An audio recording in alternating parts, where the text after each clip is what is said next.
Bonjour mesdames et messieurs et bienvenue au décryptage qui revient à vous, qui fait sa rentrée après quelques semaines de vacances. L'actualité socio-économique et politique du pays continue de susciter et de pousser diverses analyses à tel point que les plages de votre émission sont en surchauffe depuis quelques moments. Décryptage reçoit aujourd'hui Monsieur Pascal Tati Mabiala. Il est le premier secrétaire de l'Union panafricaine pour la démocratie sociale, UPADS, mais surtout chef de l'opposition congolaise. Monsieur Tati Mabiala, bonjour. Bonjour. Et merci d'accepter d'échanger avec nous sur des questions d'intérêt national. Toujours disponible, comme vous le savez. C'est vrai qu'à un moment, on a disparu des écrans radars. On ne nous voyait plus sur les médias et ça a un peu appelé l'attention de nos militants qui pensent qu'il n'y avait plus de visibilité du parti, qui rythme aujourd'hui la vie politique congolaise. Justement, les acteurs ont soif de prendre la parole pour éclairer l'opinion, et vous principalement vos militants, mais aussi le reste de l'opinion nationale et internationale. Absolument, absolument. On va revenir à l'élection présidentielle où l'UPADS, la principale formation de l'opposition congolaise, vous n'avez pas été candidat, ni vous, ni un membre de votre parti. Mais après, on a senti quand même un flou dans la passation des consignes. Qu'est-ce qui s'est passé? La décision de ne pas aller à l'élection présidentielle est une décision non pas du premier secrétaire ou du candidat que j'aurais pu être, mais c'est une décision souveraine de l'UPADS, qui estimait que les conditions d'une élection digne de ce nom n'étaient pas réunies et qu'on risquait d'aller à une sorte d'élection à la hussarde. Et nous avons fait des exigences et de ces exigences, nous en avons fait presque une conditionnalité de notre participation. Au-delà de tout ce que les gens ont dit, ceci, cela, on a fait passer un couloir au président Sassou. Il y a eu un flou dans la passation des consignes. Maintenant, dans la passation des consignes, nous n'avons jamais dit, et c'est bien que vous revenez sur cette question, nous n'avons pas dit au Conseil national que nous boycotterons. On n'a jamais sorti le mot boycott. On a dit on ne participe pas. Boycotter, c'est rester à la maison. Nous avons dit, ce n'est pas un boycott. Mais nous ne participerons pas à cette élection parce que nous ne la croyons pas digne d'être organisée à cette date, quoique la date soit constitutionnelle. Vous êtes revenu à la dernière minute. Et nous sommes revenus parce que nous avons senti qu'il risquait d'avoir un peu comme des flottements, se demandant est-ce qu'on doit aller voter, est-ce qu'on ne peut pas aller voter. Et nous sommes descendus pour dire à nos militants, il faut aller voter, mais il faut aller voter blanc. Quand on n'est pas d'accord, on le dit. Et pourtant, au même moment, il y a un partenaire qui était sur la même plateforme que vous, M. Guy Brice Parfait Kolela, paix à son âme, qui était candidat. Pourquoi vous n'avez pas appelé à voter pour lui, qui était avec vous? Nous avons dit que nous ne voterons pour personne. C'était une trahison quand même. C'est vu comme ça dans le camp de Guy Brice Parfait Kolela. Dommage. Effectivement, c'était vu comme ça, mais il n'y avait pas de trahison. Je ne vais pas revenir, je crois qu'il y a encore, c'est douloureux encore la disparition de Gripus Parfait Kolela, mais il n'y avait pas de trahison. Nous ne nous étions pas accordés pour que lui aille et que nous le soutenions. Lorsqu'il a pris sa décision, c'est la décision de son parti et sa décision à lui. Ce n'était pas la décision de toute l'opposition pour qu'à ce moment, il ait été retenu le fait que l'UPADS soutiendrait. Mais pourquoi vous ne parlez que de Vous étiez très proche quand même. Très proche. Très très proche. Ça pouvait justifier que vous le souteniez. Très proche politiquement, mais même affectivement très proche, je vous le dis. Mais pourquoi vous ne parlez pas d'Anguios? Il y avait aussi un candidat de l'opposition. On parlera de lui. Oh, je ne le suscite pas, mais je dis, non, ce n'était pas une trahison. Une fois de plus, vous avez pris acte de ce qui s'est passé. C'est un peu dans l'histoire de l'UPADS. Vous êtes fait pour prendre acte de temps en temps. Mais ça va de soi. À partir du moment où nous n'avons pas participé, d'abord, on était interdit de campagne électorale. On était interdit de prendre la parole pendant cette période. Nous n'avons pas parlé. Vous n'étiez pas concerné. Et donc, tout naturellement, nous avons vu les choses se dérouler. Et le président Sassou a été élu. Les choses en sont là. Entre-temps, peut-être aussi à l'interne, au niveau de l'UPADS, les gens ont certainement, les responsables ont certainement des comptes à vous régler, mais dans un cadre plus juridique, donc le Conseil national, le Congrès. Pourquoi il n'arrive pas le Congrès? Très bien. En janvier, fin janvier, nous avons tenu le Conseil national. Le Conseil national a donné la vision du parti dans les toutes prochaines années.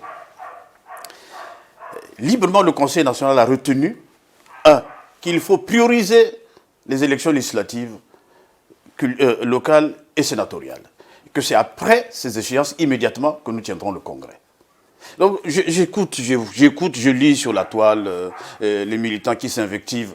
Ça n'a plus de sens. À partir du moment où notre instance, l'instance suprême du parti, dans l'intervalle des congrès, a donné l'orientation. Si le Conseil national avait décidé qu'on allait faire le congrès dans l'immédiat, on l'aurait fait. Faut-il encore que nous en ayons les moyens? Mais bon, c'est le Conseil national. Et moi, je n'ai pas à... Est-ce que vous n'avez pas une grande influence sur le Conseil national? Souvent, c'est peut-être... on suit vos points de vue ou vos décisions. L'UPADES est un parti démocratique. On débat librement. Ce n'est pas il n'y a pas une prépondérance du président, du premier secrétaire. J'aurais pu avoir mon avis. Peu importe mon avis. Mais l'orientation qui a été donnée, non plus en termes d'orientation, puisque c'était maintenant une décision, c'était de prioriser les élections et aussitôt nous faisons le congrès. Mais nous avons argumenté. Nous avons argumenté en interne, il y a eu le débat interne. Ce n'est pas une décision qui est tombée comme un couperet. Nous avons dit pourquoi on doit faire les élections législatives avant le congrès. Mais parce que, à notre avantage, il valait mieux décider ainsi. Dans l'inverse, le parti rentrait dans des problèmes autrement plus compliqués. Les élections terminées. Vous savez, pourquoi vous dites aujourd'hui l'UPADES premier parti de l'opposition? Ce n'est pas parce que nous avons les meilleurs intellectuels, les meilleurs cadres, mais parce que nous avons une présence, parce que nous avons une visibilité, parce que nous avons des élus. Et c'est ça qui fait la force de l'UPADES. Si vous enlevez ces élus, l'UPADES c'est un parti ordinaire comme les autres. Mais on voit dans la gestion régulière du parti, qui est de votre responsabilité, le parti se résume aujourd'hui à ces 3 régions d'avant. Le parti a presque disparu dans le nord du pays. À la fois, vous avez raison et non. La raison, c'est qu'on n'a pas d'élus là-bas. Mais les structures du parti existent dans la Sanga, dans la Likwala, dans la... Ça peut être des simples monuments. Non, c'est des structures... Pour un ancien parti du gouvernement, c'est normal que vous ayez des structures, des simples monuments. Non, je dis c'est vrai et ce n'est pas vrai. C'est vrai que nous n'avons pas d'élus. On a quelques 2 ou 3 conseillers dans la Sanga. Parfois pas de militants aussi. Si les militants, il y en a. Comment on aurait pu avoir? Vous êtes trop sévère avec nous. Non, mais c'est ça aussi la vie politique du Congo. Vous confondez, chaque parti a des fiefs. Nous avons des fiefs. Bon, les fiefs, traditionnellement pour nous, ont été bien ou pas bien ancrés dans les 3 régions. Surtout que vous perdez du terrain même dans ces 3 régions. Ça, c'est une autre paire de manches. On sait pourquoi on perd le terrain, mais à la vérité, nous sommes toujours les plus forts. Mais le jeu électoral, il est vicié. Il est vicié. Ce n'est pas parce que ceux qui gagnent soient les plus forts. Vous croyez qu'à Mbinda, vous croyez qu'à Mungundu Nord, à Mungundu Sud, je m'arrête là. Vous croyez que ceux qui ont eu les élus sont plus forts que nous? À la vérité, non. Pascal Lissouba a créé un parti national. Et nous avons l'obligation d'en faire un parti national. On vous voit presque pas aussi. En 10 ans, on ne vous a pas vu dans le Nord, Djambala et tout. Peut-être pendant la campagne, vous avez essayé un peu. Mais dans la vie normale du parti... Non, mais pourquoi voulez-vous ne voir que le premier secrétaire? Mais nous avons des militants qui vont, qui reviennent. Les médias peut-être ne couvrent pas toutes nos activités. Bien sûr, le PCT a les moyens pour assurer la couverture de toutes les activités. Mais nous menons des activités dans ce département, malheureusement qui ne sont pas couvertes parce que là aussi, on a des difficultés financières. On va peut-être terminer sur l'UPADES en parlant d'une question assez récente. Vous parlez des difficultés financières. Est-ce que c'est à cause des difficultés financières que l'un des vôtres, qui est devenu donc l'honorable Honoré Tsaï, qui est rentré dans le gouvernement, est-ce que c'est à cause des difficultés financières que finalement il est parti? Avant d'aborder la question de l'honorable, je savais que c'était une question inévitable. Je m'attendais bien à cette question. Je vais revenir au parti. Monsieur Séverin, l'UPADES est un parti insubmersible. On peut tout dire. Vous savez, en 92, quand le parti est créé, ce dynamisme que vous avez vu, c'était la jeunesse. Mais cette jeunesse, c'était qui? C'était nous. Oui. C'était notre génération. Nous étions jeunes. Oui. C'est nous. Mais nous étions déjà des travailleurs. On avait des revenus. Les autres, c'était des étudiants avec une bourse payée. Aujourd'hui, cette jeunesse est démunie. Est vue dans la précarité. Et pour mobiliser des jeunes gens à 42 ans, 43 ans, qui sont quelquefois pères de famille, et si vous leur parlez de la politique de ceci, et si en contrepartie rien n'arrive, écoutez, et c'est ça le vrai problème pour nous. Et puis quand tu vois ce qui se passe chez les autres, où on distribue les marinières, on distribue les 2000 francs, ils pensent que le parti aussi devait faire comme ça. C'est ça les contraintes que nous avons. Et il faut gérer ces questions. Si vous ne les gérez pas, il y a une démobilisation. Mais les gérer, ça veut dire que vous devez avoir des ressources. Et quelles sont les ressources? Revenons au cas Voilà, Honoré alors le cas Saï. Saï, ça vous intéresse. Je ne sais pas pourquoi autant. C'est une question qui a fait couler tant de salive. On parle d'un accord en Tant de salive, sourdine. donc. On parle d'un accord en sourdine entre vous et les partis congolais du travail. C'est le PST qui vous a dit ça. Ou bien vous imaginez qu'il y ait eu un accord. C'est Nous possible. n'avons pas, moi, il n'y a pas un accord. Nous avons eu un accord écrit avec le PCT entre les deux tours d'élection présidentielle, voulu par l'autre chef lui-même, En 92. en 92. Nous n'avons pas d'accord aujourd'hui avec le PCT, mais nous avons des rapports. Que voulez-vous entre le premier parti de l'opposition et le parti qui est au pouvoir? Qu'il y ait une étanchéité entre les deux, qu'on ne se parle pas, je mentirais. Bon, je parle avec les dirigeants du PCT, jusqu'au plus haut niveau. Vous avez évoqué le cas Honoré Saï avant le J'en gouvernement. viens. Ça n'a rien à voir avec nos rapports. Ça n'a rien à voir. Et vous trouverez peut-être... il faut qu'on parle avec les autres. Et quand on voit un peu nous-mêmes d'où nous venons, aucune honte à le dire. Pour la plupart, ceux qui ont créé l'UPADES viennent du PCT. Il y a des amitiés, il y a des frères. Est-ce que vos militants comprennent ça? Mais je m'efforce toujours de leur faire comprendre. Et nous n'avons aucune honte. Et nous ne nous compromettons en rien du tout. Et c'est même très civilisé d'avoir des rapports. Il n'y a pas que le PCT devrait avoir des rapports aussi avec tous les autres partis, mais le PCT aujourd'hui au pouvoir. Il y a des raisons de discuter avec le PCT. Cette petite entente nous a permis de régler beaucoup de problèmes de la République. Je ne veux pas le dire devant micro et caméra. Nous avons été surpris, je vous le dis, mais la main sur le cœur, nous avons été surpris par la nomination de notre frère, de notre camarade, Honoré Saï, qui est un garçon de grande qualité. Si les choses avaient été faites proprement, peut-être c'est lui que nous aurions proposé. Vous le savez, peut-être c'est lui. Mais telles que les choses ont été faites, nous avons regretté simplement qu'il n'y ait pas eu cette... pas en termes d'accord, qu'il y ait eu ce rapprochement pour discuter. Mais j'ai été surpris. Vous avez tenté de le dissuader, vous n'êtes pas allé? Non, il ne s'agit pas de dissuader. Écoutez, c'est aussi la promotion de quelqu'un. Il faut faire extrêmement attention. Il ne faut pas qu'il ait l'impression qu'on est jaloux de sa promotion. Ça peut être aussi un effet contre-rebours.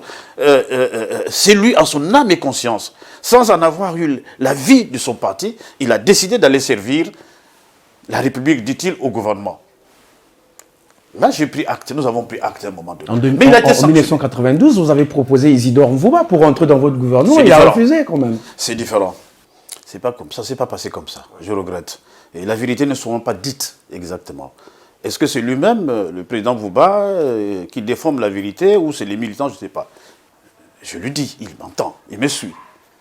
Mais il a repris justement contact avec la direction du PCT, la direction de l'UPADES, pour que son entrée au gouvernement soit considérée comme telle. Malheureusement, le président avait déjà dit stop. C'était trop tard. C'est trop tard.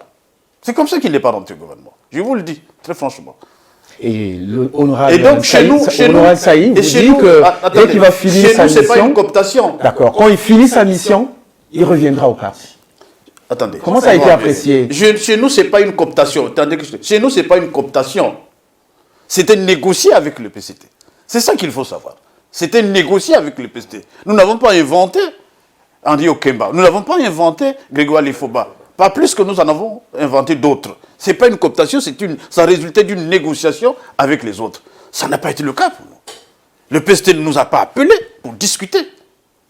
Mais vous n'êtes pas aussi radical avec le PCT. On peut s'attendre un jour à un accord si ça commence par honorer Saï. Peut-être. Non, nous, on n'est pas un parti radical. Pascal Lissouba n'est pas un radical. Et donc, nous faisons comme le père. Ce qui me reproche à moi un peu ce comportement soft. Mais ils oublient que moi, je suis le partisan de Lissouba, l'enfant de Lissouba. Ce n'est pas un radical, ce monsieur. Revenons à Saï, puisque c'est là votre problème. Nous avons pris la décision qu'il convenait de le suspendre du parti. Et conformément à nos textes, nous ne pouvons pas prendre plus que ça. Les décisions, bon, il y en a parmi nous qui voulaient des décisions plus radicales, mais ça ne relève pas du secrétariat national, ça relève du Conseil national, ça relève du Congrès, la radiation. Donc nous avons pris, dans la limite de nos pouvoirs, la décision qu'il fallait. Et ça y a été sanctionné. il est suspendu du parti. Il reviendra. Mais parce que chez Il a nous, les promis décisions, revenir. 6 mois après, la sanction peut être levée. Ouais. Et si le Congrès ne le radie pas, ou si le Conseil national prochain qui se tiendra décide, comme l'a été Ange-Édouard Pongui, qui avait été sanctionné. Et après, la décision a été levée, il a repris tous ses droits au sein du parti. Pourquoi voulez-vous que demain Saï également ne reprenne pas tous ses droits? Pour le moment, il n'est pas là, il est au gouvernement. Simplement, nous lui souhaitons bonne chance. Puisqu'il travaille pour la République et donc pour les militants de l'UPADES aussi. Exactement, surtout sur les questions d'électricité et de l'eau, des questions très On nous les donne importantes. maintenant. Partout, je pense. Mais c'est vous qui gérez l'eau, c'est vous qui gérez l'électricité. Vous voyez comment les choses sont vues de manière quelquefois la plus simpliste. Alors, on va peut-être terminer sur cette question politique, mais plus largement avec Ça a pris l'opposition beaucoup de temps. aujourd'hui, avec l'idée qui commence à faire corps sur le rassemblement de l'opposition. Il y a déjà certains de vos camarades qui parlent de cela. Est-ce que ça vous intéresse ou quel est le commentaire que vous faites sur l'idée que l'opposition se mette ensemble, peut-être pour les législatives 2022? Je ne sais pas quelle est l'intention qui est derrière, mais en termes de regroupement de l'opposition, il n'y a aucun problème. Nous avons toujours milité pour un regroupement de l'opposition, parce que seuls, quelles que soient nos capacités de mobilisation, seuls, on ne peut pas affronter la machine du PCT. Et c'est bien d'être ensemble. Et la preuve a été donnée en 2015. Nous avons constitué une opposition forte face au président Sassou. Mais ce qu'il faut dire, c'est que il ne faut pas que ce soit un conglomérat de personnalités. Ce n'est pas ça l'opposition. L'opposition, c'est des partis réels qui existent, avec une existence réelle. La force de la majorité, c'est qu'il y a un parti fort, c'est le PCT, mais ils ont d'autres partis également. Le RDPS qui fonctionne, le MAR qui fonctionne, tel autre, je ne cite pas. Nous voulons que l'opposition, il y ait en dehors de l'UPADES, en dehors de Yuki, qu'il y ait d'autres partis réellement qui existent. Il y a des personnalités fortes. Mathias Ndon est une personnalité forte. Clément Meraza est une personnalité forte. Madame Claudine Minari est une personnalité forte. Qui se résume à elle-même. Qui force le respect. Attendez Qui d'abord. se résume à elle-même. C'est un peu ça votre idée. Qui force le respect. Vous allez un peu trop loin en besoin. Qui force le respect. Mais ce que nous voulons, c'est que ces personnalités soient accompagnées de machines. Et la somme de tout ça donnera la force de l'opposition. Vous n'êtes pas convaincu jusqu'alors? Ce n'est pas un problème d'être convaincu, c'est un problème de constat. Oui. Regardez quand vous dites nous sommes le seul parti de l'opposition, mais parce que nous sommes les seuls à avoir les élus. C'est ça l'indicateur. En démocratie, l'indicateur que vous avez des élus. Peu importe votre bagage intellectuel, votre force, comme on dit, ce qui compte en politique, ce n'est pas ce que vous êtes, mais c'est ce que vous avez. Et on vous le dira, monsieur, qu'est-ce que vous avez, vous? Et puis quand je vois le PCT, parti qui a le pouvoir depuis des années, savez-vous que depuis l'indépendance, le pouvoir qui a le plus enrichi les riches et le plus appauvri les pauvres, c'est ce pouvoir-là, du PCT. Ce sont vos amis. Et qui se dit un parti de gauche. Ce sont vos amis. C'est vrai que de temps en temps, on voit vos interventions à l'Assemblée nationale, vous tapez sur eux, mais après, que voulez-vous qu'on fasse? Quel impact ensuite? Ah, vous dites bien, vous tapez sur eux, mais c'est ça le débat démocratique. Vous voulez qu'on se donne des coups de poing dans la rue? Non, mais après, il faut qu'il y ait un impact quand même sur ce que vous dites. Sur la question de retraite. L'opposition a un rôle tribunicien. Écoutez, l'opposition n'a qu'un rôle tribunicien, elle ne peut pas faire autre chose. Ah, sinon on rentre en rébellion, on prend les armes. Ce n'est plus la démocratie. Aujourd'hui, il n'y a plus que deux classes. C'est les riches et les pauvres. La classe intermédiaire n'existe plus. Parce qu'on va évoluer, monsieur le Premier secrétaire, on va évoluer. Le Premier ministre Anatole Koloné-Makosso a présenté son programme du gouvernement. On peut retenir deux points essentiels. Il y a le Fonds monétaire, les discussions avec le Fonds monétaire international et la question des retraites. Parlons du Fonds monétaire international. Une mission a séjourné à Brazzaville presque sans conclusion. Il y a les inquiétudes, l'accord de la peine pour vraiment être appliqué, les 48 mesures. Vous, à l'opposition, député aussi, est-ce que vous pensez qu'il y a des raisons de fonder un espoir sur l'accord, l'application de l'accord avec le Fonds monétaire international? Il faut que le pouvoir, et le président de la République en premier, nous montre la volonté d'appliquer les 48 mesures du Fonds monétaire international. Et nous n'avons pas d'autre solution. La première fois que notre pays a été placé entre les fourches codines du Fonds monétaire international, dans les années 86, c'est le président Sassou. Et là aussi, on n'a pas été capable d'appliquer les mesures. C'est la conférence nationale qui est venue tout remettre en cause. Nous arrivons, nous, au pouvoir, 92, nous trouvons le pays qui est à terre. Il n'y a rien à faire, il faut négocier avec le FMI. Vous l'avez fait. Il n'y a rien à faire. Nous avons une dette incommensurable. Et tout était en rouge. Il fallait remettre de l'ordre. Et cette remise en ordre ne peut se faire qu'avec le Fonds monétaire international. Pascal Lissouba s'est battu. Une fois de plus, on ne lui reconnaît pas ça. Et nous avons conclu, nous, un accord avec le FMI. Monsieur Kandessu, directeur général du FMI, et monsieur Ouattara, son adjoint, l'actuel président de la Côte d'Ivoire, sont venus féliciter Pascal Lissouba. Nous avons pris des mesures radicales, de réduction du train de vie de l'État. C'est ça, ces mesures qu'on attend. Il y en a 48. Le PCT, le point n'en a même pas encore pris une seule. Une seule. La question de transparence, la question de la dette. Donc, c'est une volonté politique. Ce n'est pas le débat, le Fonds monétaire peut multiplier les revues, mais le problème, le FMI vient constater si vous êtes en mesure d'appliquer les mesures qui ont été dictées. Et un programme que nous avons négocié, d'accord parti, ça n'a pas été imposé. Est-ce que maintenant, avec le nouveau gouvernement, vous étiez dans la salle lorsque le Premier ministre a présenté son programme d'action du gouvernement? Est-ce que ça vous paraît, il y a de l'espoir, ça vous paraît réaliste quand même? Qu'on va y arriver?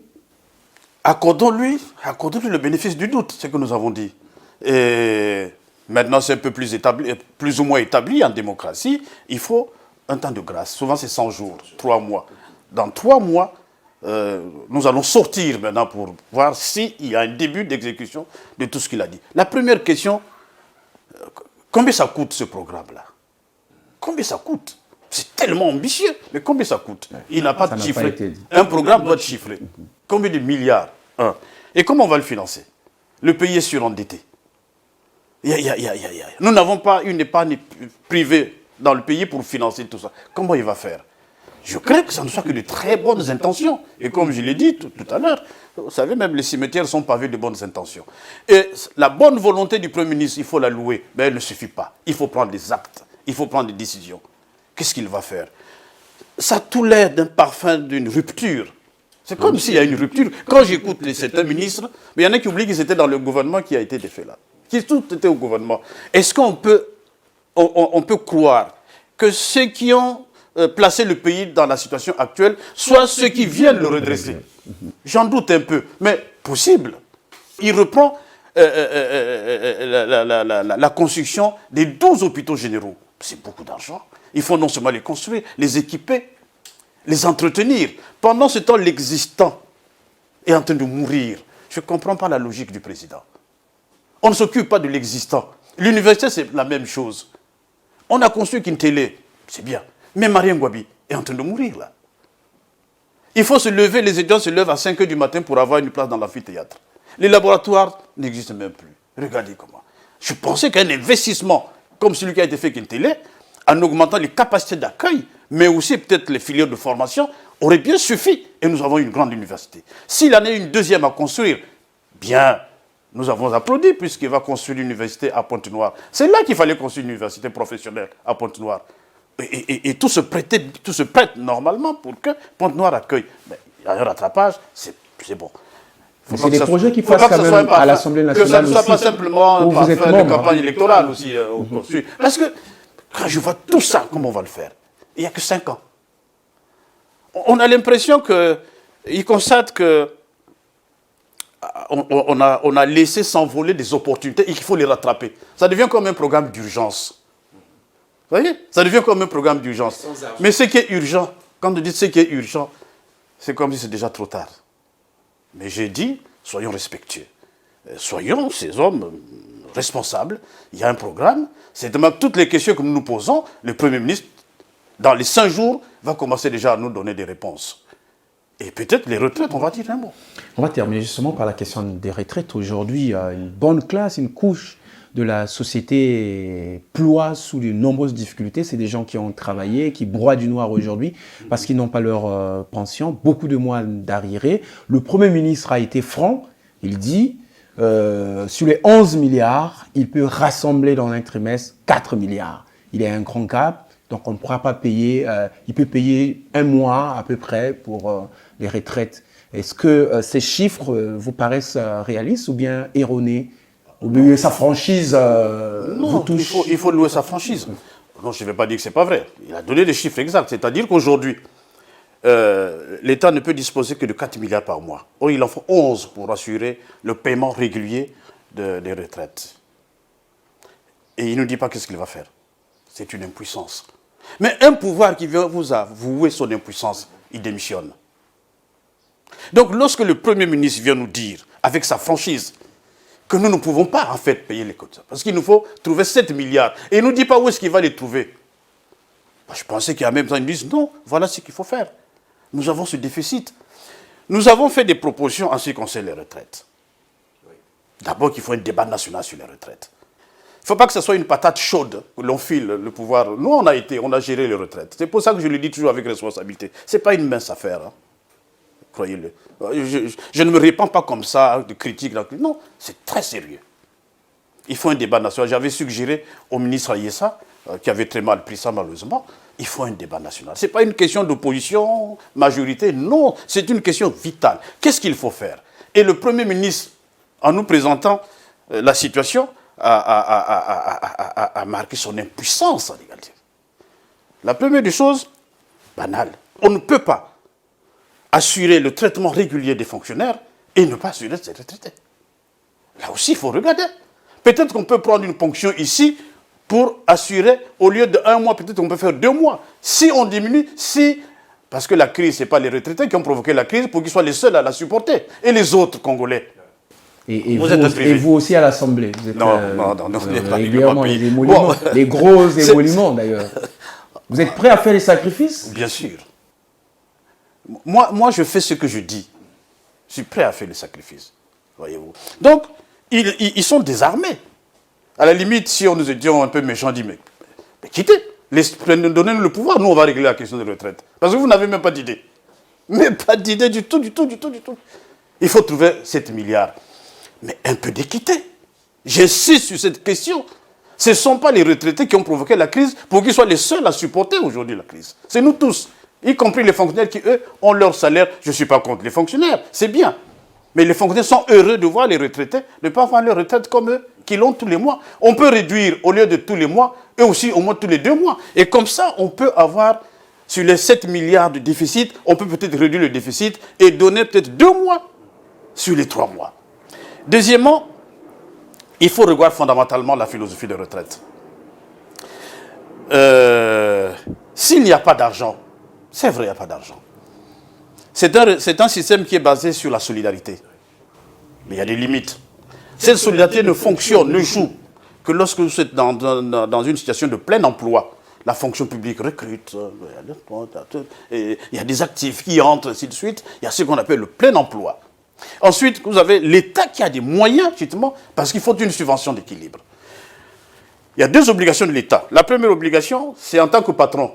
Donc, il y a une part patronale qui doit verser à la CREF. Est-ce qu'il la verse? Je ne sais pas. Deuxièmement, l'État doit assurer la subvention d'équilibre. Donc, si ces 2 obligations sont assurées, je crois qu'on pouvait substantiellement réduire le déficit. Alors, ça, c'est l'État. Mais l'État n'a pas les moyens aujourd'hui. Et comme c'est une question de solidarité, il faut faire agir toutes les couches, y compris ceux qui sont dans le privé. C'est une question de solidarité et de dignité de notre pays. Bon, je ne suis pas financier, je ne suis pas au gouvernement, on peut imaginer des taxes. Des taxes sur l'alcool, des taxes sur le tabac, des taxes sur la bière. On peut peut-être augmenter la TVA pour que, justement, ces recettes permettent d'alimenter le compte des retraites. C'est une question de solidarité. On dira, oui, mais il y a une surimposition dans le pays, c'est vrai. On ne va pas faire plus, sinon nous allons avoir des problèmes dans le cadre de la CEMAC, puisqu'il faut respecter les convergences. Bon, mais on peut imaginer. Parce qu'il faut maintenant renflouer les caisses de retraite. Et nous avons un déficit. Comment le faire? Moi, je donne des idées comme ça, là. Mais il faut réduire les dépenses. J'ai dit, c'est un mot qui a fait sourire, il faut dégraisser le mammouth. La CREF est devenue aujourd'hui une grosse affaire. Est-ce qu'on regarde les charges de fonctionnement de la CREF? Vous savez qu'au départ, avant 89, parce que la CREF a été créée en 89 par le ministre Kimbembe, c'est lui. Mais déjà à l'époque, il y avait des oppositions. Vous ne voulez pas qu'il y ait un établissement public pour gérer la CREF.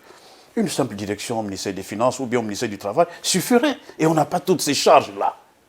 Donc, une bonne partie de la subvention de l'État est virée pour assurer le fonctionnement de la CREF.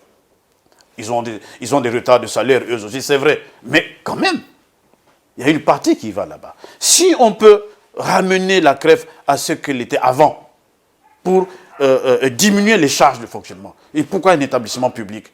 On crée maintenant l'établissement public pour un oui et pour un non. Pourquoi? Oui. Enfin, il y a il n'y a aucune honte à cela. Il y a des gens qui ont beaucoup d'argent, qui ont des grands salaires. Oui. Mais ils ne peuvent pas jouir pleinement de leur retraite. Pourquoi? Il y a le système de plafonnement des cotisations. Il faut déplafonner les cotisations pour les grands revenus, les grands salaires. Et comme ça, quand vous allez à la retraite, M. Séverin, si vous avez 2 millions, 3 millions par mois, mais vous avez une retraite qui est proportionnelle à votre revenu. Aujourd'hui, ce n'est pas possible parce qu'il y a le système de plafonnement. Il faut déplafonner. Un ensemble de mesures qu'il faut prendre toutes, mais discuter tranquillement. Parce que quand le Premier ministre vient nous dire, je ne peux pas, il n'y a que 4 milliards, à la limite, je ne peux payer qu'un mois sur 3. C'est un aveu d'impuissance. J'allais pu lui dire, respectueusement, Monsieur le Premier ministre, votre place n'est plus là. Oui. Donnez-nous votre place, que l'opposition prenne le pouvoir et nous on va régler. Attendons certainement une autre version dans les 100 jours d'ici là. C'est ce que nous lui dirons. Et donc, il a dit des très bonnes choses. Il y a des bonnes choses dans ce programme. Mon problème, c'est comment on va le financer. On va arriver à la fin, bon, peut-être en une minute, peut-être un petit message pour les militants de l'UPADES ou à l'opinion nationale. En une minute. À nos militants d'abord. Je laisse l'opinion nationale. Je veux rassurer les militants de l'UPADES. Qu'ils aient confiance en leur parti, en leurs dirigeants actuels. Ils sont les résultats d'un congrès qui les a placés. C'est vrai que le temps est passé.